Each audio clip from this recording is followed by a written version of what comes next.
Greetings. How are you doing this week, my friend? My name is Aaron Suzurik. I'm a 200-hour yoga teacher. I teach at the Yoga Room in Niles, Ohio, 12 to 1 p.m. And I also teach chair yoga at a nursing home, and I teach yoga for recovery at a rehabilitation center for substances. So thank you so much for joining me today. This series is called Postures of Life, and this week we are taking a look at appreciating beauty that surrounds us, and wherever we may be, it might be beauty in an aesthetic sense, or it might be beauty that we find in a feeling, in an emotion, sentimental beauty, beauty of the heart. Could also be intellectual beauty, the beauty of structure, of numbers, of order, of making our mark on the world. So thank you again for joining me.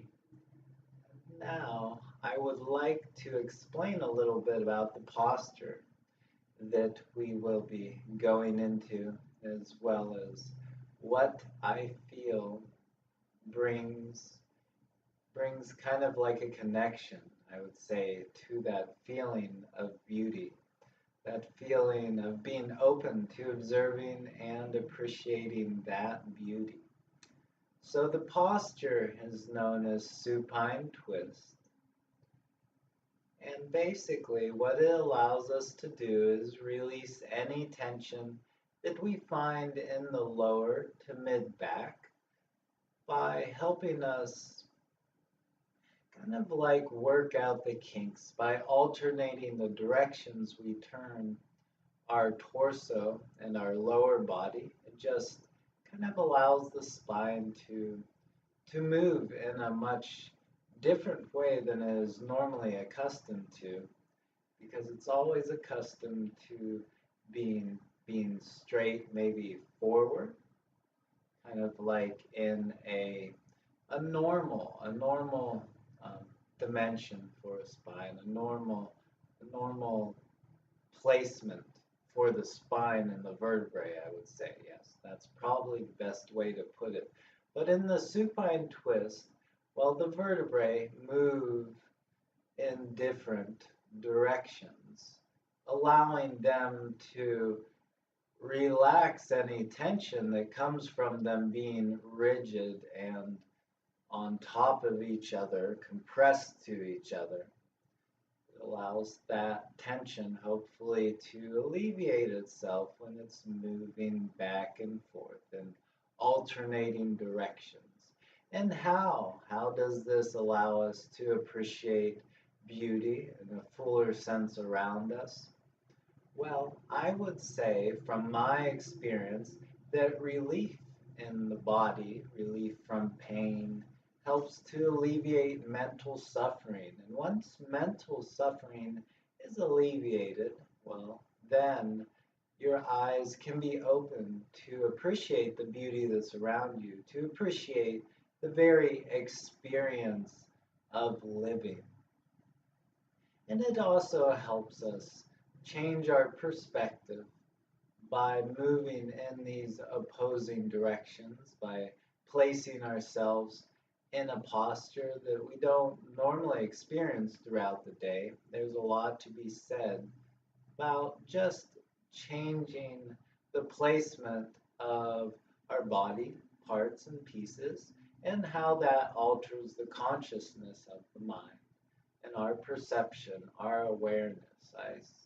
I find that when I do yoga postures, it's very important to do them on a pretty regular basis in order to get this kind of opening of perspective and awareness. And this pose in particular has done a lot to help me, as in a lot of people, the back tends to get worn down, tends to get injured quite easily. It is the access of our functioning, our mobility, our kind of ability to be upright and aware in life, ability to have a nice full breath, a nice tall posture is always welcoming that full breath in.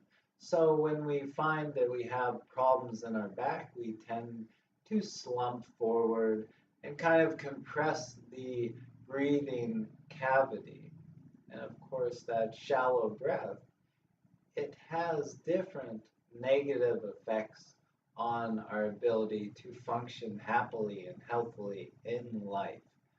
So, for the posture, and also, please, if you can, if you have the ability, go out and practice outside. Just relax in the nice clean air, the sounds of nature around you, the beautiful light as it reflects off the grass or whatever is around you. Hopefully it is natural settings like grass and trees and shrubs. I find at least this is the best the best opening for me in appreciating the beauty that surrounds me.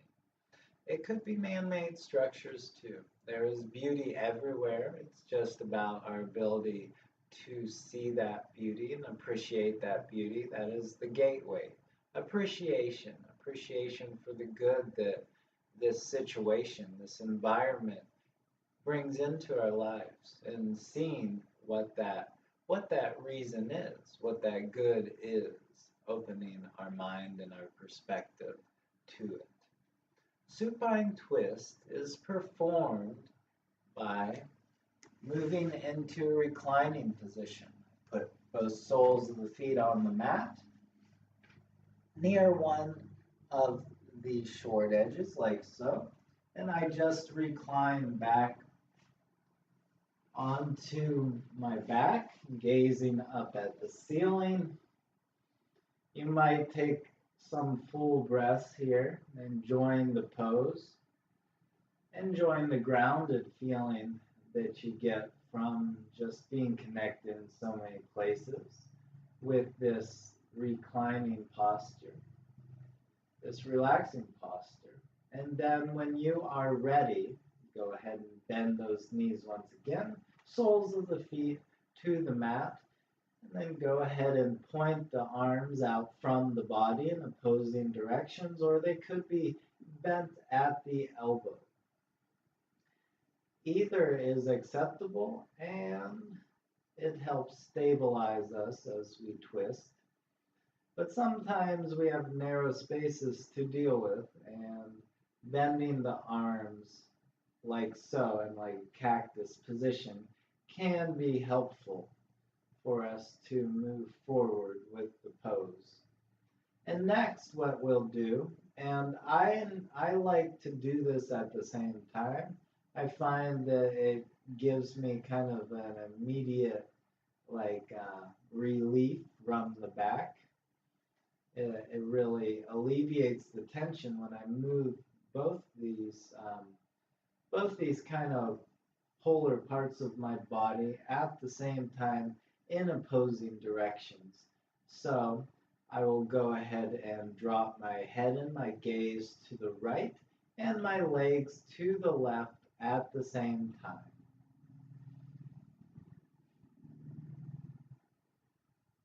Taking a few breaths in here, I invite you to contemplate the affirmation, to open your awareness up to what's around you, to see beauty and possibilities before you. Everywhere I turn, I see beauty. Everywhere I turn, I see beauty. Everywhere I turn, I see beauty. And when you're ready to do so, go ahead and bring the gaze back up and legs back in the center area. And we'll just go ahead and alternate those sides to help balance us out. Help have a nice harmonious experience here in life and in this practice. So go ahead, drop those legs to the right, and the gaze comes to the left this time. Easy breath in, Easy breath out. Everywhere I turn, I see beauty. Everywhere I turn, I see beauty. Everywhere I turn, I see beauty. Very good. And when you're ready to do so, go ahead and bring your legs and your gaze back to the center, back up. And from here, we'll just go ahead, straighten those legs out to the mat and allow the arms to come beside the body. And we'll go ahead and when we're ready, roll to our preferred side.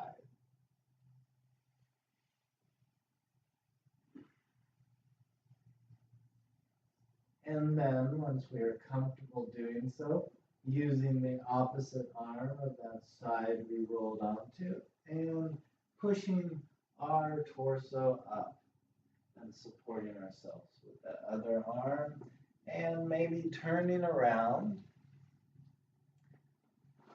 and coming to a nice seated position. Trying to roll forward a bit on our sit bones and maybe pressing those hands together so we enjoy a nice tall upright spine. Maybe taking a few full breaths in here, enjoying this experience. Moving back into a more active state from that relaxing reclining pose we were just in. Once we are here, I invite you to press the hands to heart center, to bow the head, to express your gratitude for your body and aiding you through this practice, carrying you through this practice as well as the day prior to the yogic practice and all other days that had preceded. Thanking the earth below for supporting you. Imagine how difficult life would be if we didn't have something grounding us here.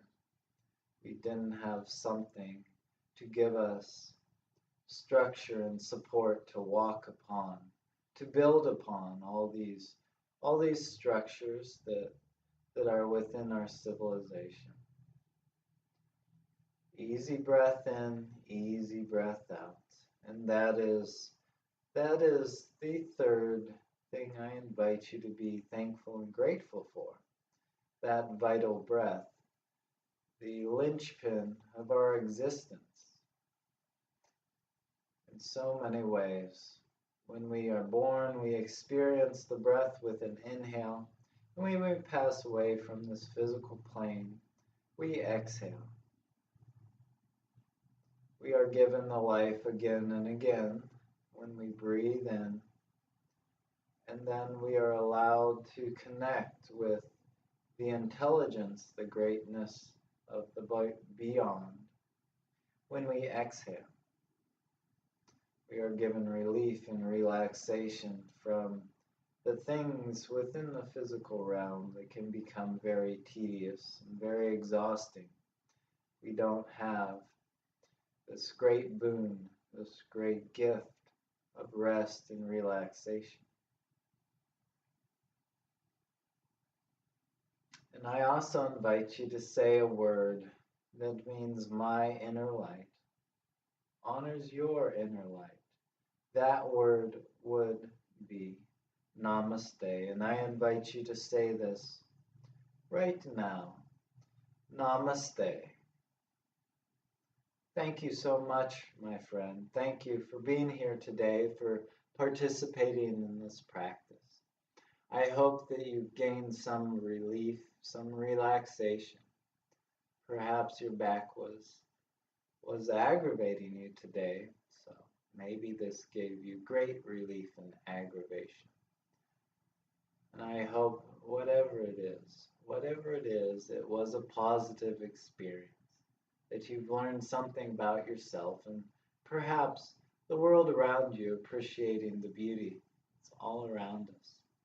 helping us to enjoy the experience of life, kind of cheering us on through that experience by revealing to us its beauty. So thank you so much. And for all others that would like, I will give a summary, a little a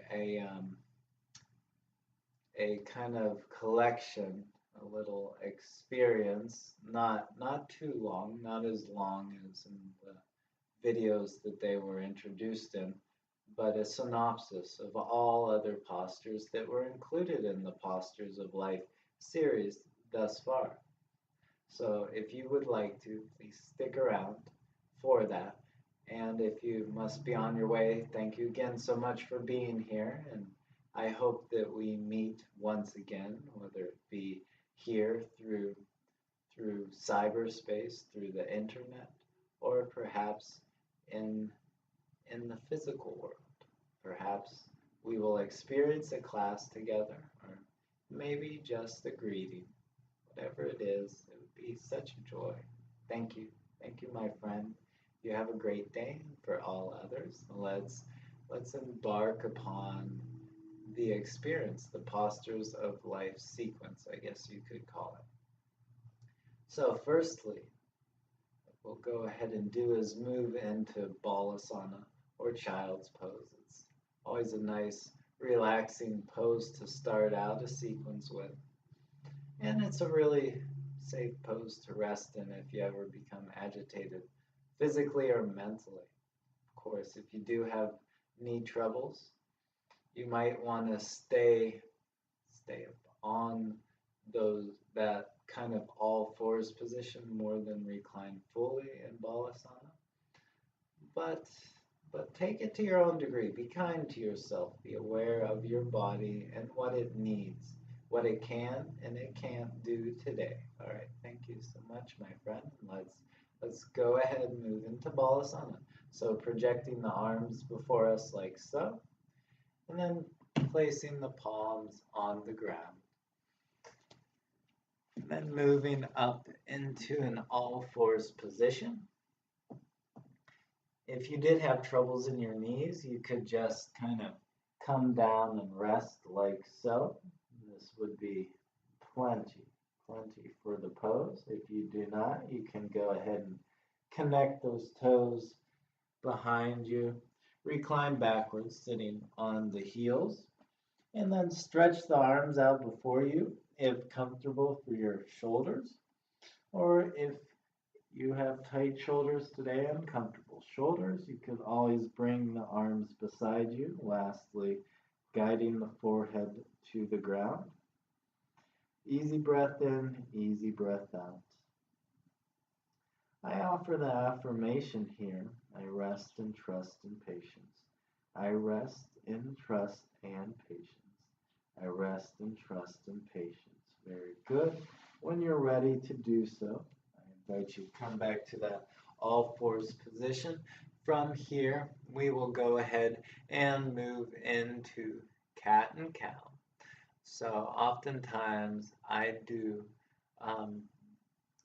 face this direction. So today I'll go ahead and face this long direction to the camera. So that way you can kind of see my body in a different way. Maybe it'll help inform something about your personal practice. So taking a breath in, we'll look forward, allow the back to become concave and the pelvis to tilt forward in the front and up in the back. And then exhaling, we'll look down toward the mat, back arches up, pelvis tilts in the opposite direction into cat pose. Very good, and you can go ahead and move in these two poses as much as you would like. So for the next pose, it's known as threading the needle or side child's pose. It is simply performed by moving into this all fours position. Then you could take your right hand, then scoop it under your torso, moving to the left, allowing The right ear to rest on the ground, gaze to come to the left. Easy breath in, easy breath out. And when you are ready to do so, moving back to that all fours position, and then just balancing things out by taking the left hand this time, scooping it under the torso, moving to the right direction, gazing that way, resting left ear on the ground, easy breath in, easy breath out. And when you're ready, moving back to that all fours position. From here, we will go ahead and find our bottom on the mat.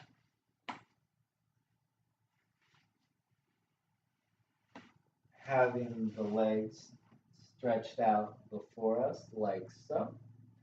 We will be moving into some twists and some folds. Firstly, what we'll do is we'll go ahead and bend that left leg, moving the sole into the inner right thigh.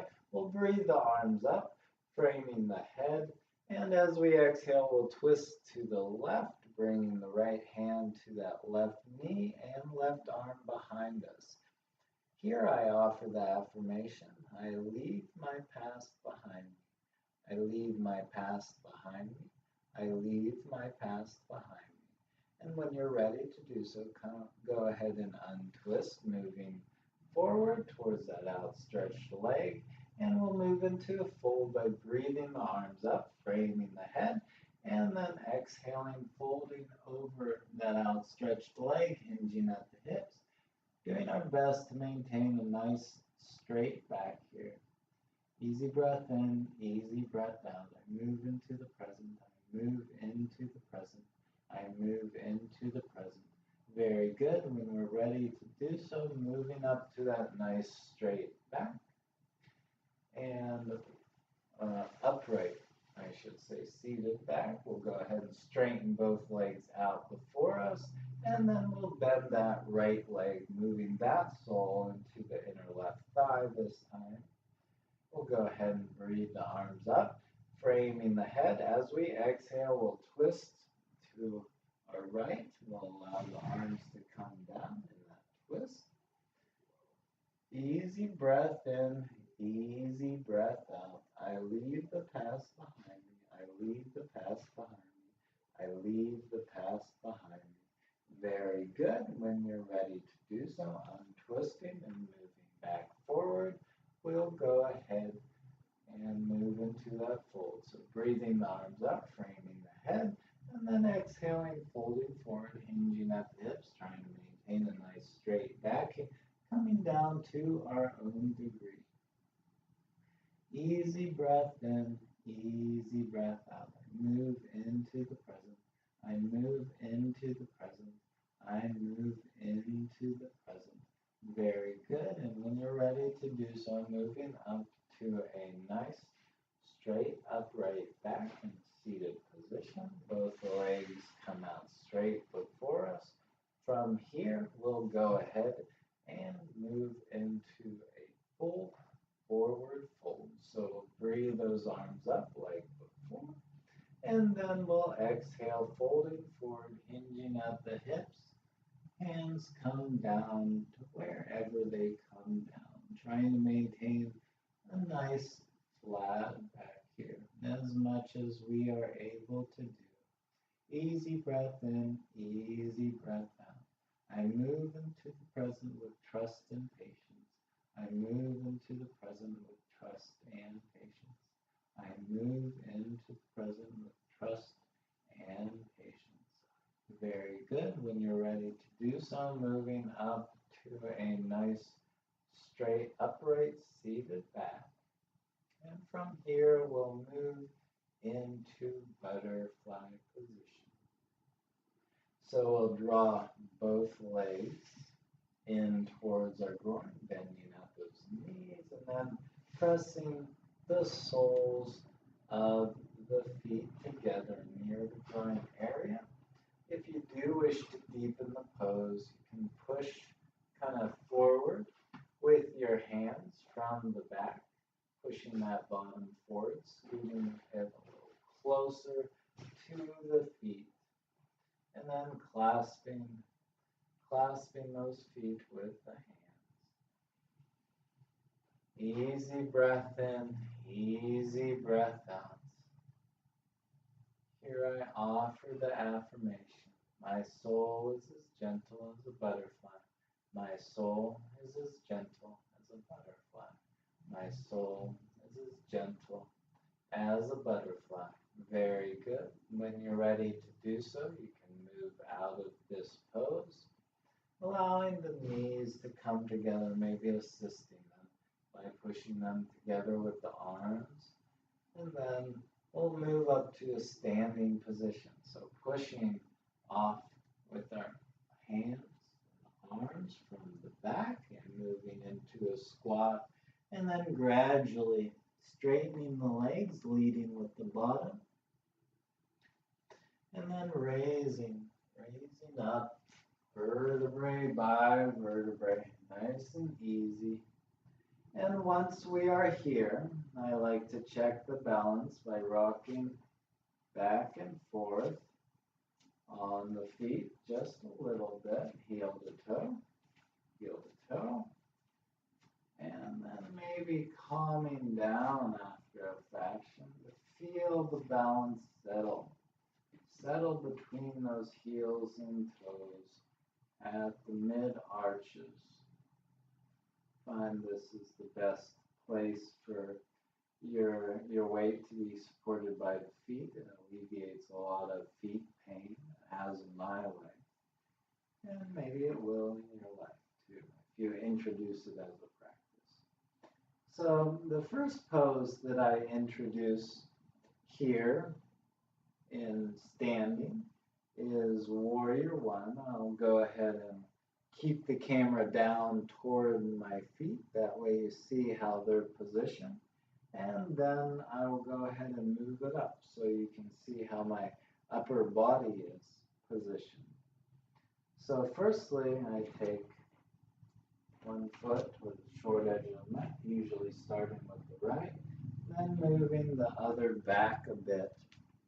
I try to align the heel of that front foot to the arch of the back foot, the mid-arch. This helps with balance and support. That back foot either can be pointed directly at the long edge of the mat, or it can be moving forward a bit towards that short edge of the mat, whatever you feel most comfortable with.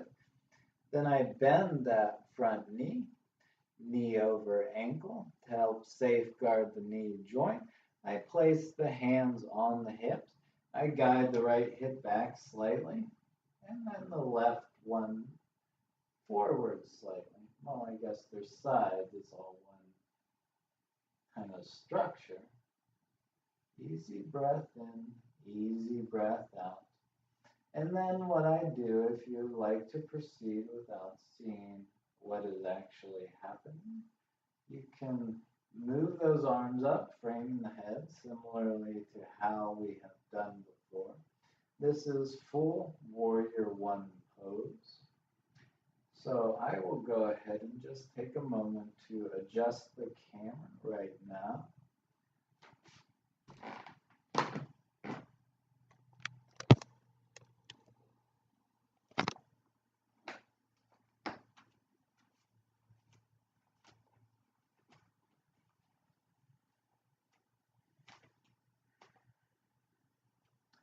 Okay, and Warrior One, arms framing the head. I offer the affirmation, I find strength and clarity, and as I move beyond my fears, I find strength and clarity. As I move beyond my fears, I find strength and clarity, and as I move beyond my fears. Very good, and when you're ready to do so, we can easily turn out to Warrior Two in the direction our hips are opening. We turn our torso, and the arms, I always have fun playing around with the camera and whether my arms are level. It always makes me very conscious of that fact. So trying to have those arms about shoulder level, pointing away from the body over those legs.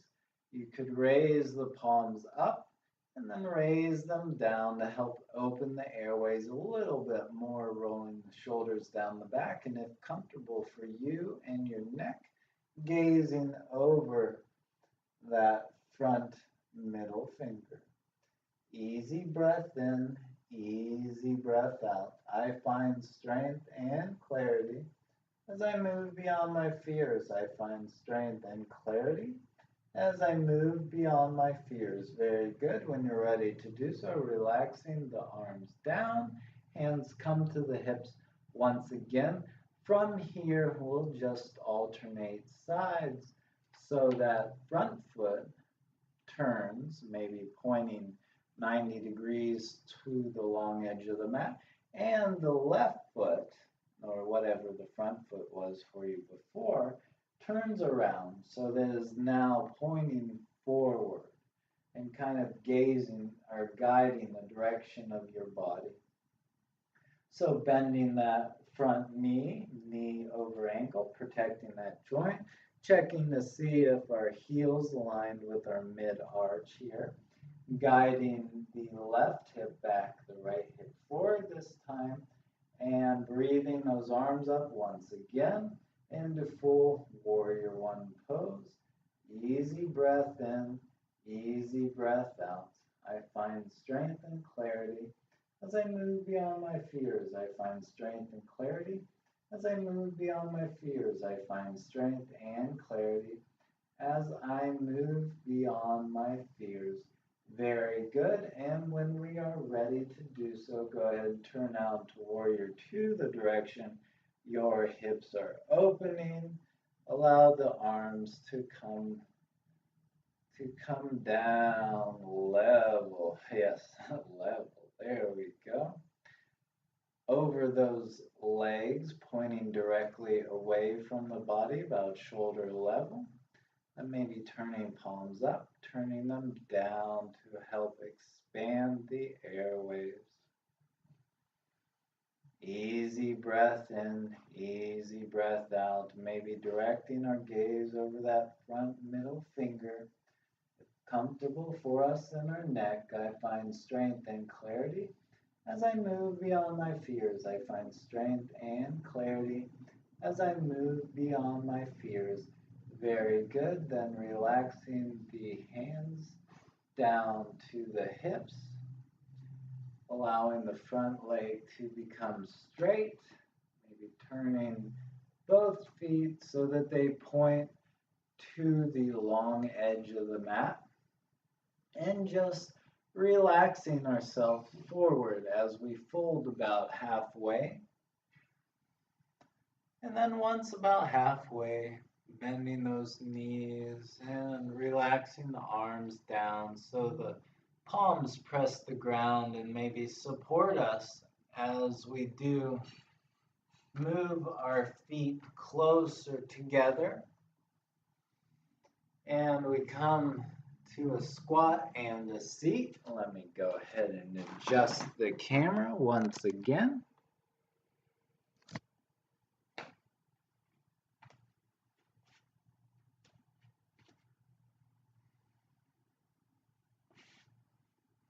So once here, we'll just start to relax back into a state of ease and rest, similar to how we entered into the practice with Balasana, moving ourselves back to a restful state. Initially, I like to guide students, myself, through a process called Griva Sanchalana or Kalana.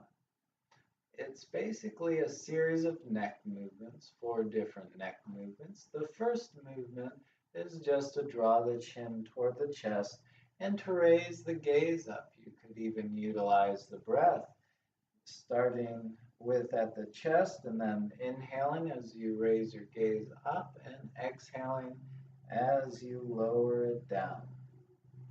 And I invite you to perform that movement as many times as you would choose to do, as many times as you would like to, as many times as feels good for you and your body. Not necessarily listening to what you think you should be doing, but what feels good for you and your body, what feels like a good experience. And the next neck movement is basically looking side to side. We just guide that chin towards the right shoulder, gazing to the right, and then guide it to the left shoulder, gazing to the left. And then coming back to middle. We could even link the breath, breathing in as we turn one way, and then exhaling as we turn the other way. And of course, continuing in that fashion as many times as you would like to do so. The next neck movement is to tip our head side to side.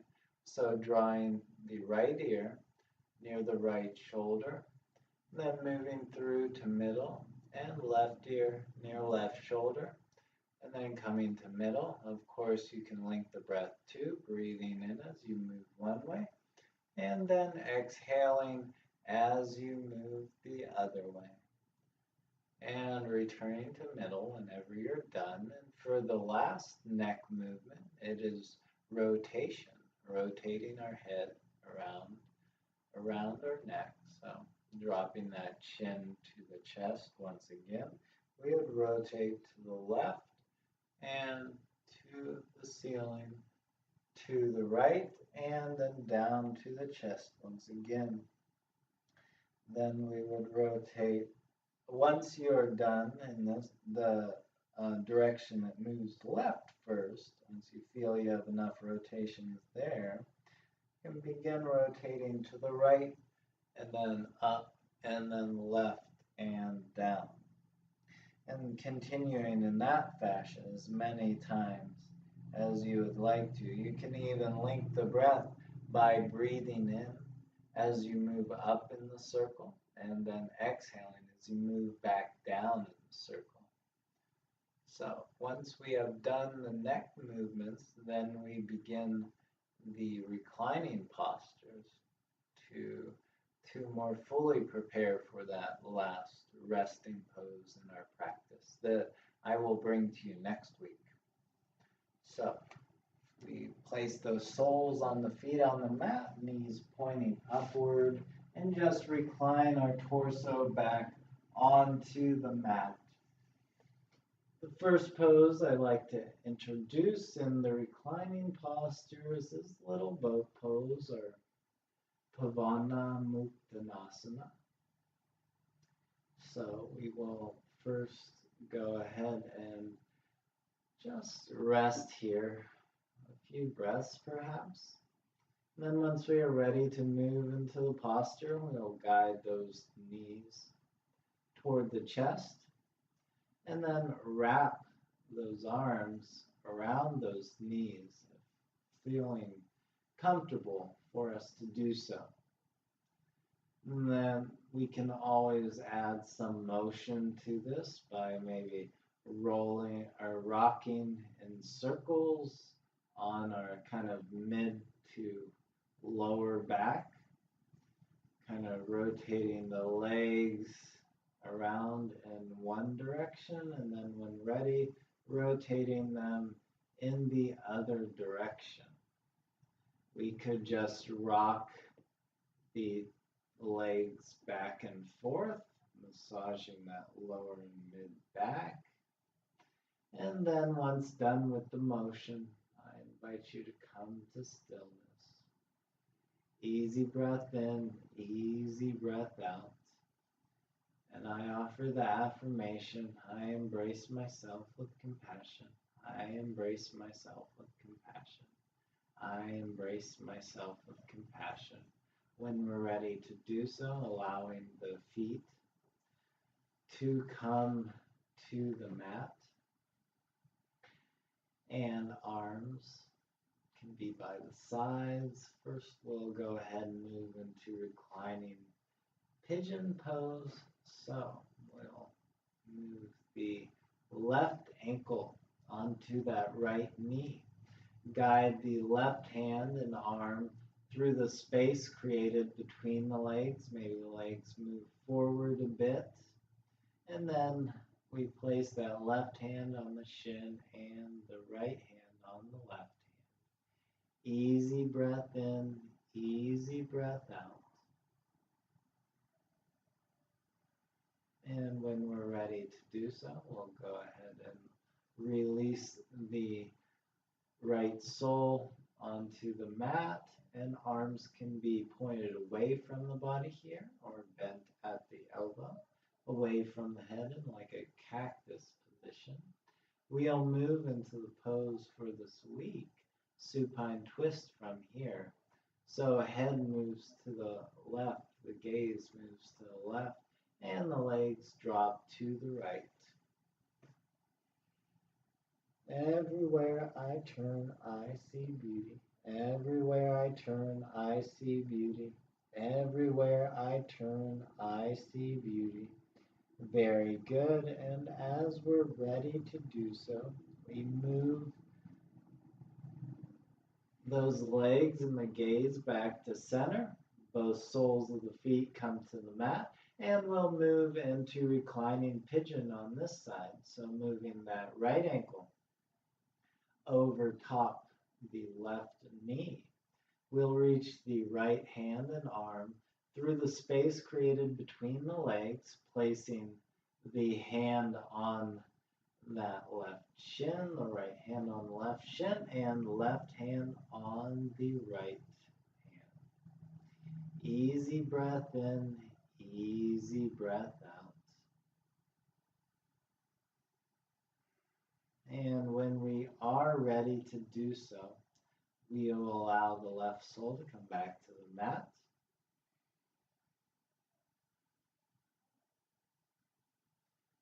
And the arms come beside the body, either bent at the elbow or pointing straight away.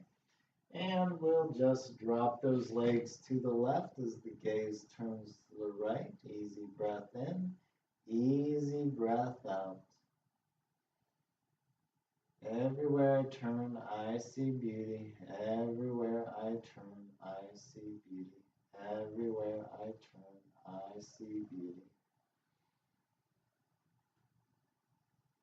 And when you are ready to do so, coming back to center, legs and the gaze comes up to the ceiling. And just allowing those legs to straighten out onto the mat below. Then rolling to your preferred side.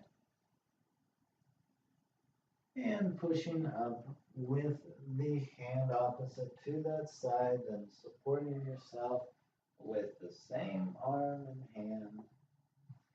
And turning around to a nice seated position, allowing